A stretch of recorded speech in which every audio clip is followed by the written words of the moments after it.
बिहार विधानसभा चुनाव का सियासी माहौल इस बार बेहद गर्म है। एनडीए के घटक दलों के बीच सीट शेयरिंग का फॉर्मूला अभी तक सुलझा नहीं और इसी वजह से लगातार राजनीतिक पेंच फंसता जा रहा है। नमस्कार, मेरा नाम है विशाल पंडित और आप देख रहे हैं राष्ट्र टीवी।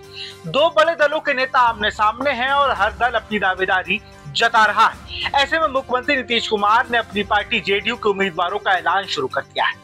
शनिवार को बक्सर में आयोजित एक कार्यक्रम में उन्होंने राजपुर सीट से पूर्व मंत्री संतोष निराला को जेडीयू उम्मीदवार घोषित किया। इस ऐलान में बीजेपी के नेता और डिप्टी सीएम सम्राट चौधरी भी मौजूद थे। नीतीश ने इस कदम से साफ संदेश दिया कि जेडीयू अपनी परंपरागत सीटों पर किसी भी हालत में बदलाव नहीं होने देगी। बिहार में इस बार एनडीए में 5 दल हैं। बीजेपी और जेडीयू के अलावा इनमें चिराग पासवान की एलजेपी, जीतन राम मांझी की एचएएम और उपेंद्र कुशवाहा की राष्ट्रीय लोक मोर्चा शामिल है। जेडीयू पहले ही कह चुकी है कि बीजेपी से कम एक सीट ज्यादा चुनाव लड़ेगी, जबकि चिराग पासवान और मांझी ने भी अपनी अपनी सीटों की मांग रख दी है। ऐसे में सीट शेयरिंग को लेकर विरोध और टकराव बढ़ गया है। संतोष निराला को राजपुर सीट से उम्मीदवार बनाना कई मायनों में सियासी संदेश है।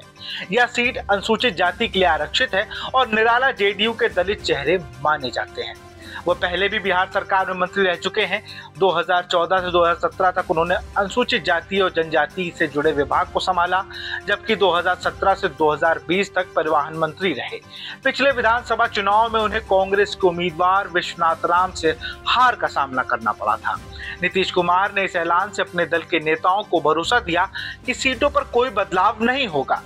साथ ही यह संदेश बीजेपी और अन्य घटक दलों को भी किया गया है कि जेडीयू सीट बंटवारे का इंतजार में नहीं रहेगी। सूत्र बताते हैं कि जेडीयू ने अपनी सीटों को 2 श्रेणियों में बांटा है। पहली श्रेणी वह सीटें हैं और प्रत्याशी हैं जो दोनों तय कर चुके हैं, जबकि दूसरी श्रेणी में सीट तय है पर प्रत्याशी को लेकर थोड़ी कशमकश है। राजपुर सीट इसी पहली श्रेणी में शामिल है।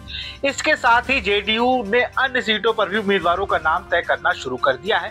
पूर्णिया के दमहा से लेशी सिंह, दरभंगा के बहादुरपुर से मदन सैनी, गोपालगंज के भोरे से सुनील कुमार और नालंदा से श्रवण कुमार समेत कई उम्मीदवारों की घोषणा की जा चुकी है।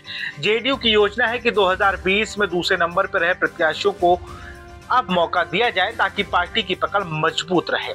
बिहार की कुल 243 विधानसभा सीटों में जेडीयू और बीजेपी के बीच सीटों का बंटवारा सबसे बड़ा सवाल है।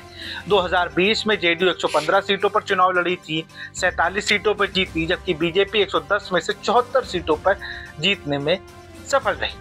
इस बार घटक दलों की संख्या बढ़ जाने के कारण जेडीयू और बीजेपी दोनों 2020 की तुलना में कम सीटें मिल सकती हैं। चिराग पासवान और जीतन राम मांझी ने भी अपनी मांगे रख दी हैं, जिससे सीट बंटवारे का मामला और जटिल और हो गया है। नीतीश कुमार ने संतोष निराला को उम्मीदवार घोषित करके यह संदेश साफ कर दिया कि जेडीयू अपनी रणनीति पर टिकेगी और किसी भी स्थिति में अपनी सीटों की रक्षा करेगी।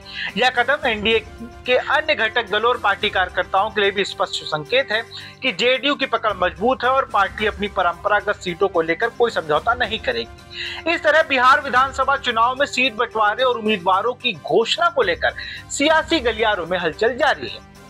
नीतीश कुमार की सक्रियता और रणनीति इस बार चुनावी समीकरणों को प्रभावित करने वाली साबित हो सकती है। बिहार के चुनावी माहौल में अब सभी की निगाहें एनडीए के घटक दलों पर टिकी हैं। ये देखना दिलचस्प होगा कि आगे सीट शेयरिंग का फॉर्मूला कैसे सुलझता है और कौन सा दल किस सीट पर अपनी दावेदारी तय कर पाएगा। ऐसी खबरों के लिए देखते रहिए राष्ट्र टीवी। नमस्कार।